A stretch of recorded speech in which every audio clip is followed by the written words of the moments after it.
Well, tough talk from the Senate Majority Leader. As we've reported here extensively, continued inaction will result in a $1,000 tax hike for 160 million Americans.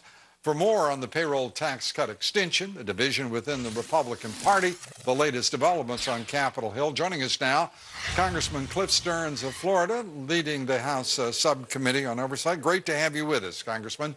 Lou, glad to be with you. Let's start with the divided caucus, if I may, and where you folks are headed with the payroll tax cut extension.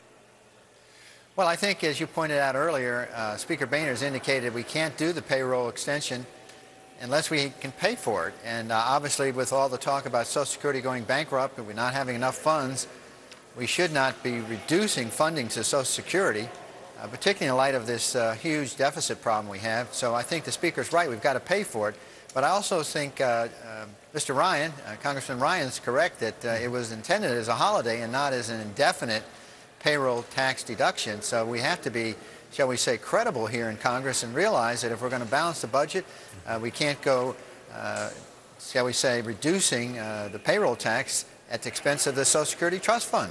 Yeah, the idea that there would be a reduction of money flowing into the Social Security Trust Fund, at the same time, a president talking about extending this tax cut while working diligently to make certain that the Bush tax cuts expire, and the Republicans, for whatever reason, seem to have lost initiative, that is, in talking about reducing the size and the level of spending on the part of the federal government here. Where do the messages move from here?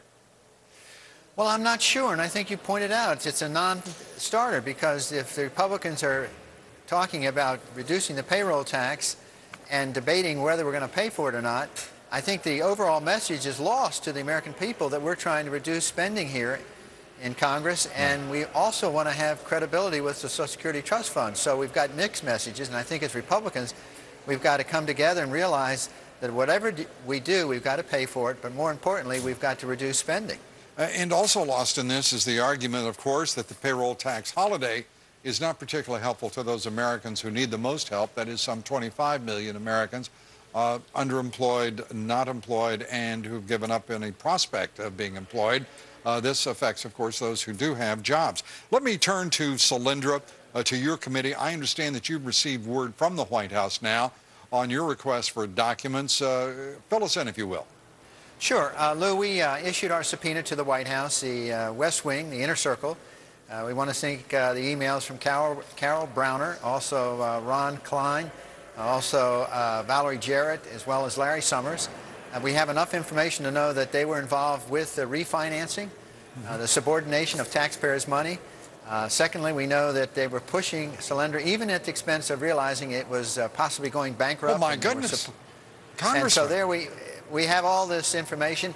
The good news is they did give us a letter last night. Of course, the subpoena is over a month old. Right. And we got this letter indicating they have identified, shall we say, communication that would be under the subpoena. But they said, we can't give it to you because it's too broad. Your subpoena is too broad, so we can't do it.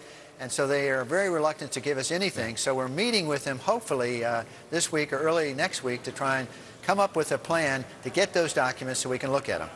Well, do you infer from what you've just said that Secretary of Chu, I mean, everything you're just saying gives a lie to what Secretary Chu said, that he solely was responsible without White House interference in the decisions that were made on the loan guarantee program?